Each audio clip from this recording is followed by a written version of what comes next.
Bien, muchísimas gracias. Volvemos con más puntos de reflexión aquí en la 100.5 FM Vida. Verónica, seguimos con este bloque sobre la oración, un tema tan interesante. Pensar que Sadrach, Mesach y Abednego también, ¿no? Allí, en ese horno de fuego, esa oración tan poderosa y ese hombre que caminaba con ellos, el poder del Señor allí se manifestaba. Y me imagino estos tres varones orando y reclamando a Dios la protección, ¿no? Terrible. Algo terrible, porque de repente ellos se jugaron. Eso es jugarse por Dios, eso es conocer a Dios, porque muchas veces claro, si no conocer, no importa que pensamos. claro, porque uno conoce de dónde he venido, ¿no es cierto? De dónde hemos venido, ¿no es cierto? Sabemos quién es Dios, y cuando sabemos quién es Dios nos jugamos, porque Dios es capaz de mover cualquier problema, cualquier situación, si nos jugamos por él, ¿no es cierto? Pero es conocerlo, es la intimidad. ¿Cómo conocer a Dios? A través de la intimidad, a través de la oración, ¿no es cierto? A través de su palabra, ¿no es cierto? Por eso la palabra de Dios nos insta en miles de pasajes de orar, de buscar de Dios, ¿no es cierto? De acercarnos a Dios a través de la oración, acercados confiadamente, ¿no es cierto? Ante el trono de su gloria, ante el trono de su gracia, y el Señor mueve su mano, ¿no es cierto? Creo que este tiempo, como hijos de Dios, como pueblo de Dios, como escogido, como hablábamos en el otro bloque, ¿no es cierto? Debemos acercarnos a través de la oración, ¿no es cierto? Interceder, ¿no es cierto? Por el país, interceder por nuestra familia, interceder por nuestra iglesia, ¿no es cierto? Orar, ¿no es cierto? Y sabemos que Dios es un Dios de poder. Acá en Santiago 5:16 hay una palabra poderosa, ¿no es cierto? Una palabra, toda la palabra es poderosa, pero hay una palabra que me ha tocado en este día y Dios me estuvo hablando, ¿no es cierto? Santiago 5:16 dice, confiesen sus pecados unos a otros, oren unos por otros, para que sean sanados. La oración del justo es muy poderosa y eficaz. La oración, Dios nos manda primeramente a perdonar, ¿no es cierto? En la misma Santa Cena o cuando vamos a orar por alguien, debemos perdonar, debemos mirar nuestro interior. Totalmente. Debemos primeramente pedir perdón a Dios, perdonar a nuestros hermanos si hemos ofendido a alguien, si hemos ofendido a alguno, a nuestro prójimo en la calle, si hemos dicho algo que a Dios no le agradó, o que hemos lastimado con nuestras palabras, con nuestra actitud. Claro. Pedir perdón. Y Él dice que está con sus brazos abiertos para perdonarnos. Él es un Dios justo, un Dios, ¿no es cierto?, que paga, ¿no es cierto?, según nuestro corazón. Él es un Dios que no es como el hombre. Muchas veces somos como nosotros. Muchas veces decimos, si en ese momento fuera Dios, lo mejor haría esto. Pero Dios no es así. Dios dice que está con sus brazos abiertos. Él nos ama de tal manera. Dice en Juan 3:16 que dio su Hijo, entregó a su Hijo unigénito. Nosotros como padres, o vos que está al otro lado como padre o como madre, ¿entregaría a tu hijo por un criminal? ¿Entregaría a tu hijo por aquel que ha matado a miles de personas, ha matado a un niño, han violado?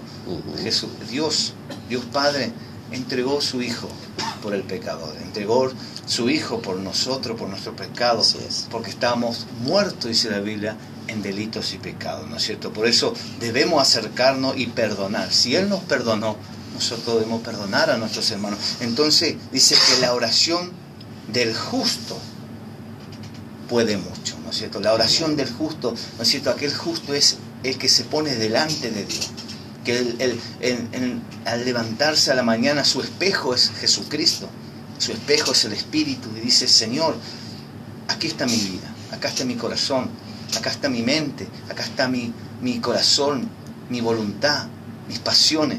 Tomala, Dios mío, yo quiero vivir conforme a tu corazón.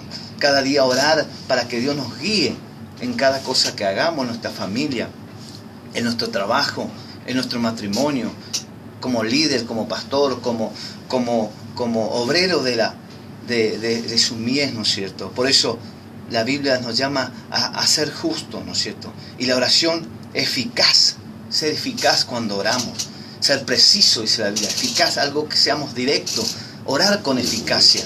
¿Qué querés? Hay muchos que te dicen, estoy orando por una bendición, quiero que Dios me bendiga. y Dios te dice, ¿cuál de ellas querés? Hay miles de bendiciones que yo quiero. ¿Querés que te bendiga en tu familia? ¿Querés que te bendiga en tu matrimonio? ¿Querés que te bendiga en tus hijos? ¿Querés que te restaure el matrimonio? ¿Querés que te restaure la economía? Ser preciso, la oración eficaz del justo puede mucho, ¿no es cierto? Seamos eficaces, oremos con sabiduría, oremos por la iglesia, pero oremos con revelación para que Dios nos muestre cómo orar, cómo interceder, cómo llegar al trono de Dios, ¿no es cierto, Vero?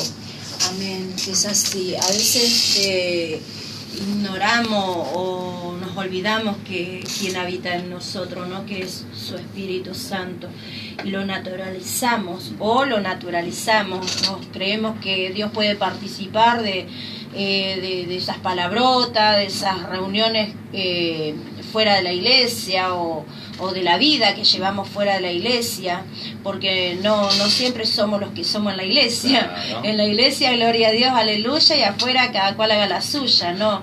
Y no lo podemos hacer partícipe al Espíritu Santo de eso. Claro. Tenemos que ser conscientes. Él es un ser sobrenatural, no es natural. Claro. Como nosotros, ¿no? O como pretendemos naturalizar al Espíritu Santo. Claro. Pensando que Él va a compartir todo, o porque a veces oremos y un enfermo sane, o porque tengamos una respuesta de Dios. Eso no quiere decir que Dios esté con nosotros en ciertas condiciones como está nuestras vidas, ¿no?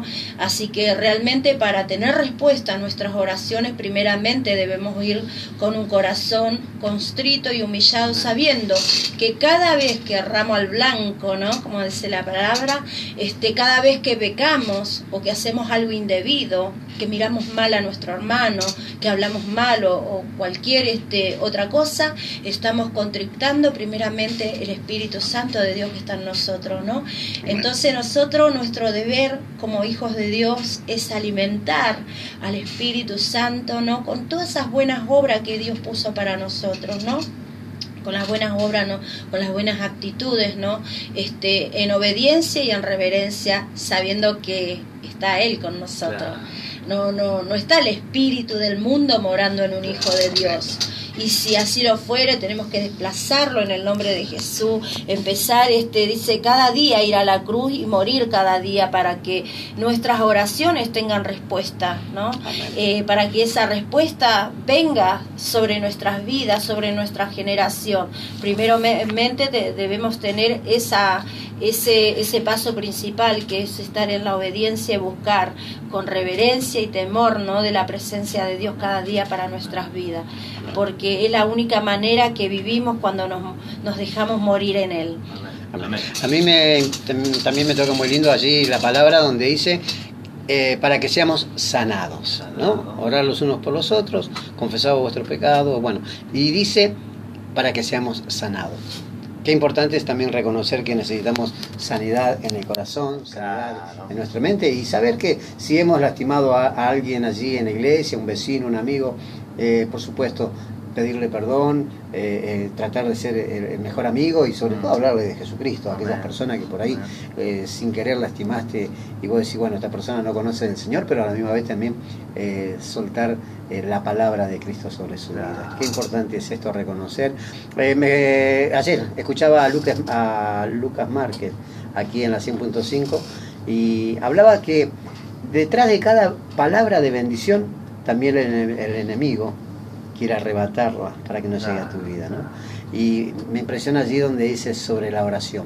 Qué lindo es poder orar con un hermano de la iglesia por una intención del corazón, por una intención de un familiar que por ahí está enfermo o por una situación económica, pero saber que cuando estamos orando por tal necesidad, pero también sabemos que el enemigo no quiere que eso se cumpla, ¿no es cierto? Por eso es importante reconocer, orar, interceder y sobre todo ayunar. Amén. Que tiene poder, no poco. La oración del justo es muy poderosa. Cuando hablamos poderosa es porque el justo está en comunión con Dios, porque el justo vive conforme a la palabra de Dios, porque el justo hace lo que el Espíritu dice que haga, no está haciendo los deseos de su carne, sino el deseo de su Espíritu. Está conectado con el Espíritu de Dios. está conectado con el Espíritu Santo y entiende que el Espíritu Santo no es nuestro empleado, sino es una persona real, es la tercera persona de la Trinidad, es el Dios a través de su Espíritu Santo, el cual reveló a Jesucristo, hizo nacer del vientre de una virgen, ¿no es cierto? Es el que acompañó a Jesucristo con revelación, con sabiduría, con sanidad. Es el Espíritu Santo el que está en nosotros. Ese es el poder de Dios, ¿no es cierto? Y recibiréis poder, dice la palabra, cuando haya venido el Espíritu Santo sobre vosotros. Y me seréis testigos. Cuando recibimos el poder del Espíritu, hay poder en el Espíritu Santo. Hay poder cuando nosotros tenemos esa comunión con Él.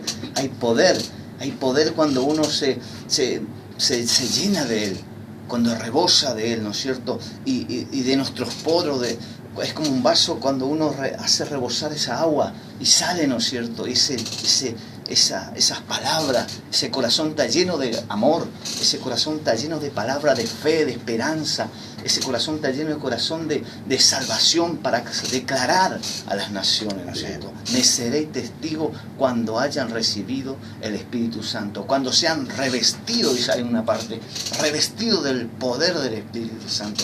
Hay poder en el Espíritu Santo, hay poder para sanar, hay poder para restaurar, hay poder para liberar, hay poder para restaurar una vida que está destruida. Hay poder en el Espíritu Santo, hay poder para restaurar un matrimonio, hay poder para sacar a una persona de la esclavitud de la droga. El Espíritu de Dios está en nosotros. Si está el Espíritu en nuestras vidas, hay poder de Dios.